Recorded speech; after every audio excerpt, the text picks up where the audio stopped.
No, honey, it's fine. Don't worry about it. It's fine. Don't worry about it. It's going to be fine. Just minor changes. You won't even notice. Oh, she's definitely going to notice.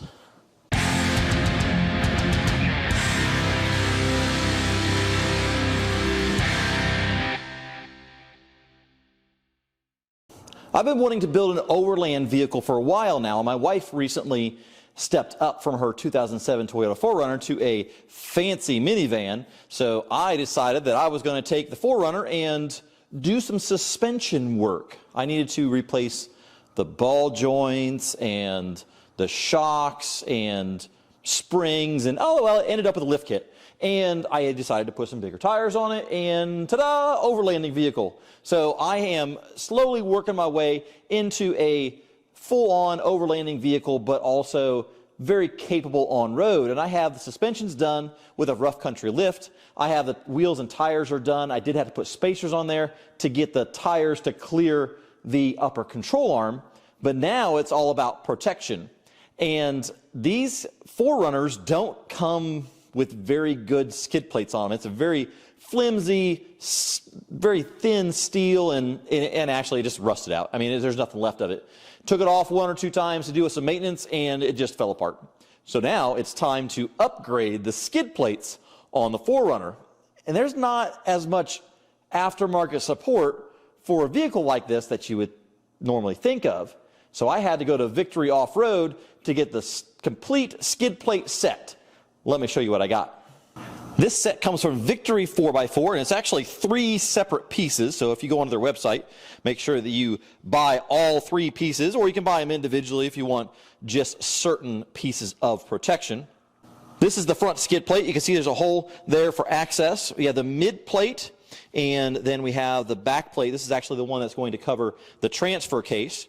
And then there's a crossbar. So all 3 of these pieces kind of come together to make one solid plate underneath the 4Runner.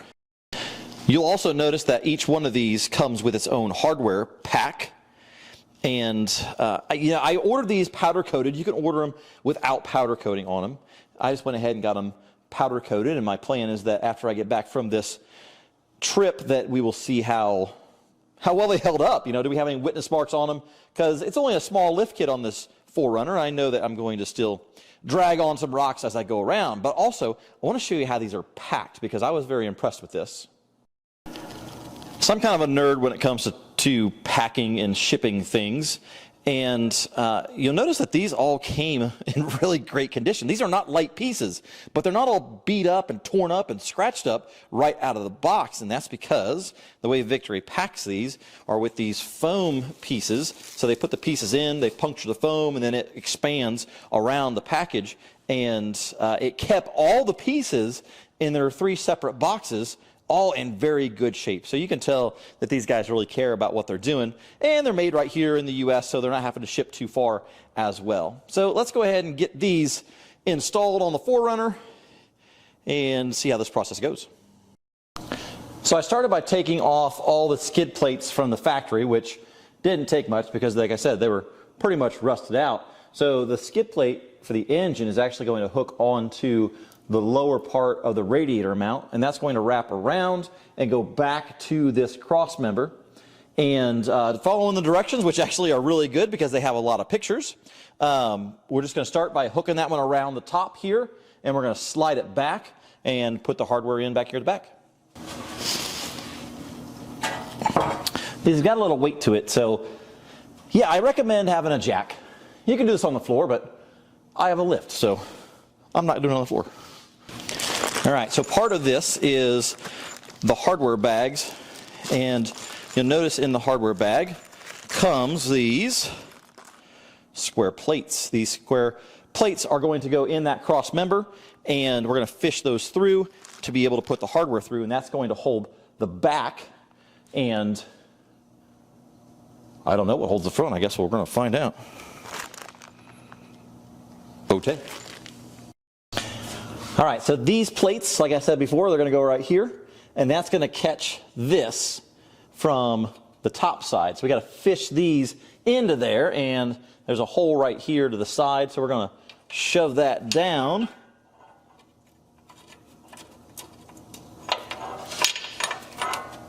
through there. And there are access holes on the top to be able to move those around a little bit. So that one goes right there.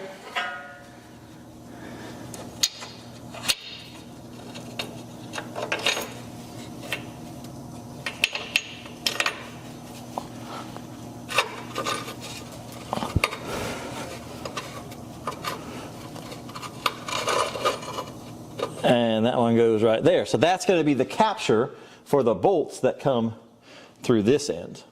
Now, what they've given us on the nut side is they are serrated, so they'll grab onto that plate when it does come down.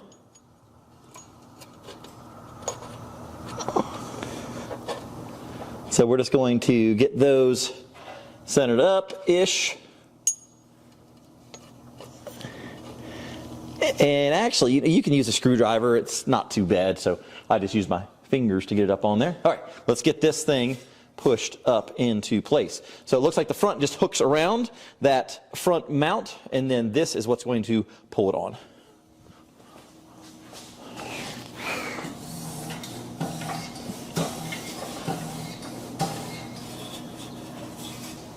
Okay, so I have the front in place, and it doesn't actually wrap around, it just pushes up to it, and then we'll be able to get the hardware in from the top. The instructions are, they got pictures, but they're actually for a 5th gen, and this is a 4th gen, and that's kind of my reason for doing this video, is because there's no videos on how to do a 4th gen, and everybody loves a 5th gen, and nobody wants to support a 4th gen, so here we are.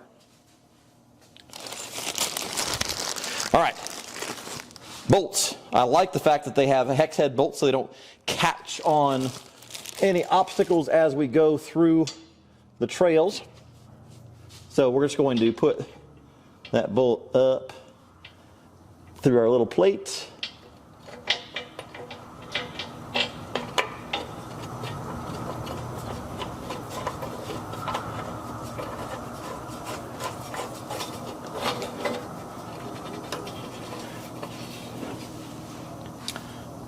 So we're just going to put these all kind of loose together. I mean, I'm not going to snug them all down because we have to fit 3 panels together. So we're just going to get these loose up into the area that they're supposed to be.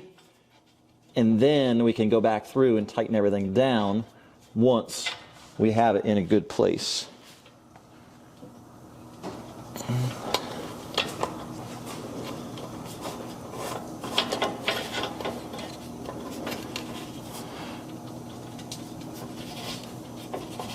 Okay, I got those started.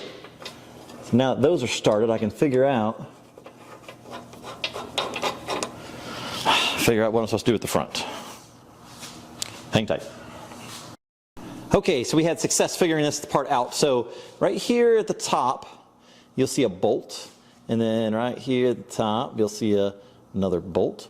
And what we did was there's crossbar here, goes all the way across. There's holes in it, and there are slots in this bracket for transmission lines. So you center it around those transmission lines. And I think really the goal is you want to put these bolts in first, and then you slide the front part into those bolts, and that'll hold it, and then you can put the back pieces on. Let's see if I can get you inside here. So there you can see the hardware in that strap that goes across. So a very nice, strong connection on that. Get that tightened up real good, and it should be all set. So the next step is to take these cross braces off. There's 4 bolts that hold them on, and this truck has a rust factor of about 9. So I'm 100% confident that everyone's going to break. Let's see what happens.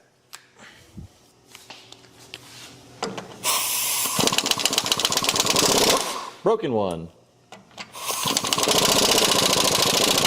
Broken 2. Broken 3.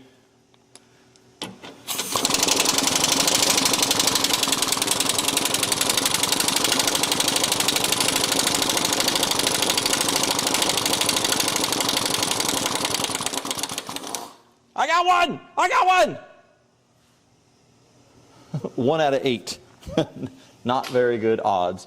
All right, just pry this guy off here. And then we're ready for the mid plate. So it looks like the mid plate comes with the same style of hardware and the same square plates. Those are going to go up here in the front. So I'll fish those through, get those set up, and then be ready for the nuts and bolts and all that good stuff as well. Winner. So actually I went into the bigger hole in the center to be able to get that nut through, because the hole underneath the drive shaft is not quite the right size, or too big or too small, and it wouldn't go through. Okay. Now, shove the mid plate up there. Well, they did a good job making these things. They're definitely not light. That one's on.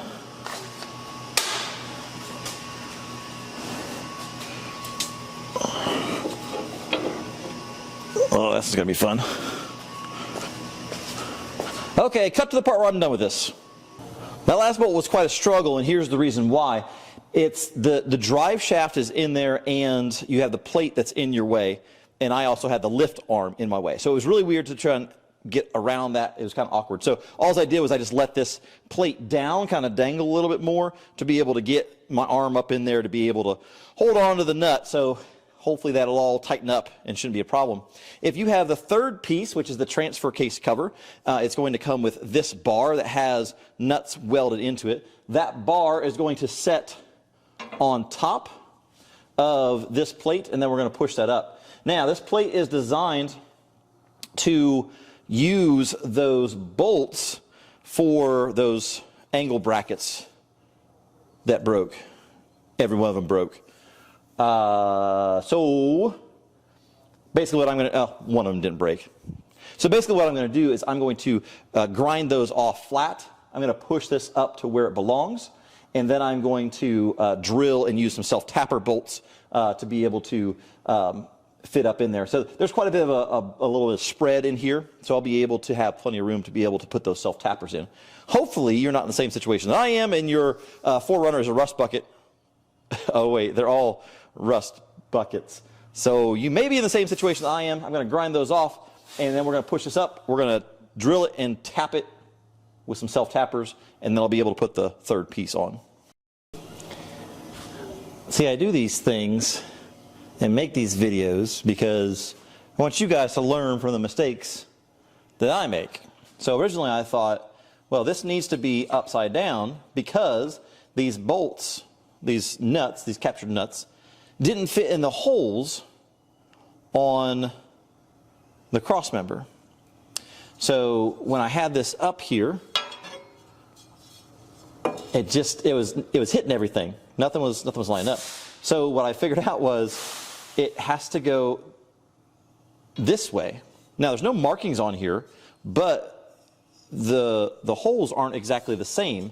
So when you put this up here the correct way, it all fits up in there nice and tight like it's supposed to, and that way the hardware will go up in there like it's supposed to, because I was trying to put hardware in there where it was backwards and things weren't lining up and it was pushing on stuff that wasn't supposed to. So capture nuts up. If you spin it wrong, it doesn't fit in there right. So make sure that you put it in there the right way. So if you look at this, you can see that there's a little bit of a difference in the offset. So anyway, learn from my mistakes and do it right, I guess. All right, so here we go, back up. Last plate, which covers the transfer case and the exhaust.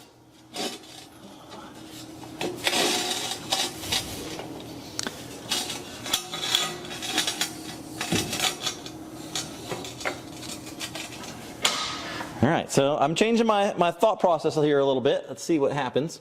So I am going to use the small dudes here in the back because there's only two of them.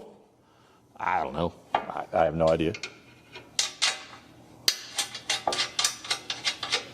Sounds like a good plan.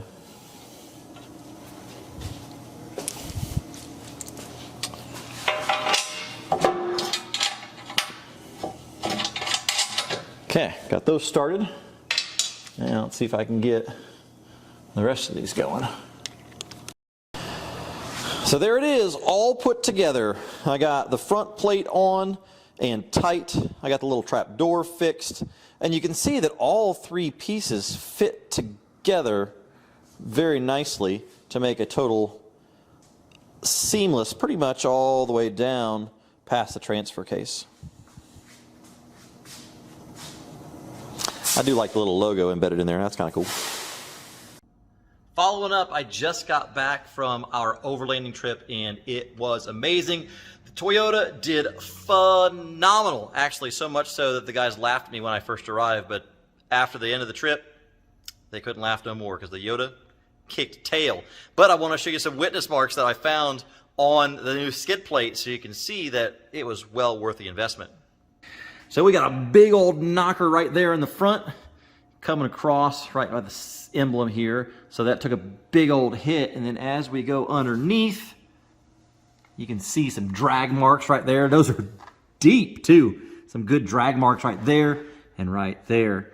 So yeah, that would have been right into the transfer case. First day, first time out with the 4Runner off-road, and they throw me down a big old ravine.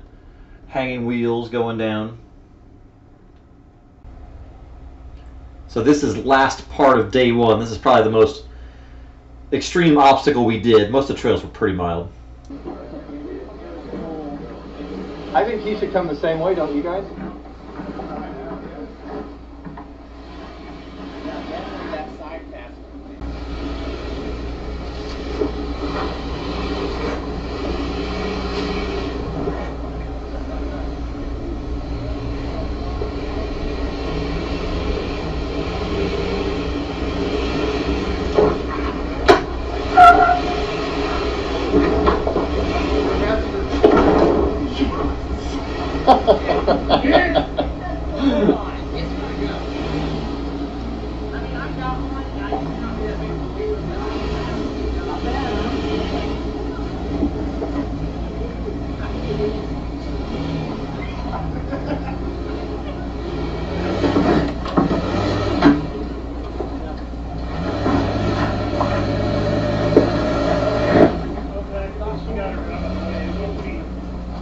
I hope that helps. I hope that shows you that there are options out there if you own a Toyota like this. So make sure you subscribe, like the channel.